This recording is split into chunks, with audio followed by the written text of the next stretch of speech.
तो दिल्ली में सियासी घोषणाओं का दौर जारी है, लेकिन पिछले वादों का क्या हुआ इसकी सुध लेने वाला शायद कोई नहीं है और इसी को लेकर के घमासान मचा हुआ है।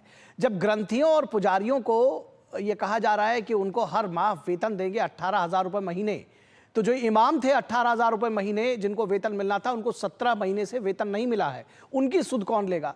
2100 रुपए महिलाओं को देने की बात कही जा रही है, लेकिन 1,000 रुपए जो पिछले देने की बात कही गई थी वो नहीं मिले हैं, उसकी बात कौन करेगा? तो इसको लेकर के बीजेपी आम आदमी पार्टी पर हमलावर हो गई। उसने कहा कि भाई आप गिरगिट की तरह रंग बदलते हैं और पुराने वादों को आप याद नहीं रखते। तो इसको लेकर के बीजेपी ने 10 वादे उनको याद दिलाए कि पिछले 10 वर्षों में जो आपने वादे किए थे वो कौन से वादे हैं जो आपने पूरे नहीं किए। तो ये एक नई तरह की सियासत है, देखिए इस रिपोर्ट के जरिए। नया साल 2025 शुरू होते ही केजरीवाल को रिजोल्यूशन की नसीहत भाजपा ने दी।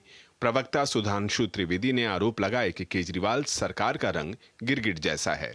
जैसे गिरगिट रंग बदलता है, वैसे ही केजरीवाल अपने वादों को लेकर भी रंग बदलते हैं। 10 साल से ज्यादा हो गए दिल्ली की सत्ता केजरीवाल के पास है, लेकिन उनकी सरकार अपने 10 बड़े वादे भी नहीं पूरा कर पाई है। वहीं आम आदमी पार्टी ने इन आरोपों को खारिज किया है और कहा कि भाजपा की बातों को जनता गंभीरता से नहीं लेती।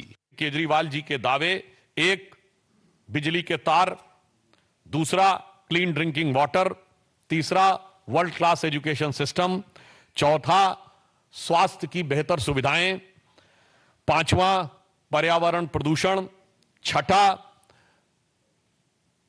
गंदगी के ढेर, सातवां महिला सुरक्षा, आठवां कच्ची कॉलोनियों में बेसिक फैसिलिटीज और नवां झुग्गी झोपड़ी के लोगों को मकान और 10वां यमुना की सफाई।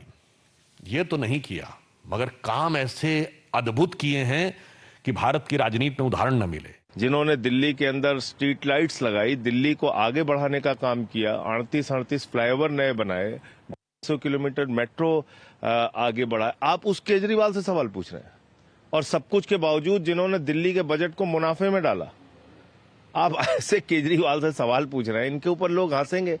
केजरीवाल मंत्रिमंडल पर भ्रष्टाचार के आरोप लगाते हुए भाजपा ने कहा कि किसी सरकार का मुख्यमंत्री और उसके मंत्री भी जेल हुआएं तो ऐसे में विश्वसनीयता का संकट खड़ा हो जाता है। देखिए, नई राजनीति के लिए जो लोग आए थे, इन्होंने एक ऐसा उदाहरण दिया कि इनकी सरकार के मंत्री तो जेल में रहे, मंत्रियों को आपने बहुतों को देखा होगा, इनके पार्टी और सदन में टॉप पद पर बैठा हुआ हर व्यक्ति किसी न किसी भ्रष्टाचार के आरोप में जेल गया। मुख्यमंत्री के रूप में केजरीवाल जी, उप मुख्यमंत्री के रूप में सिसोदिया जी और संसद में इनके नेता सदन संजय सिंह जी। संकट विश्वसनीयता का हो या फिर आरोप भ्रष्टाचार के, या बात हो झूठे वादों की, आम आदमी को इन्हीं मुद्दों पर विपक्षी दल जमकर घेर रहे हैं। फिलहाल ग्रंथियों और पुजारियों के वेतन के वादे पर भी विपक्षी दल कटाक्ष कर रहे हैं। सवाल पूछ रहे हैं कि 10 साल से केजरीवाल और उनकी पार्टी को इनकी याद क्यों नहीं आई।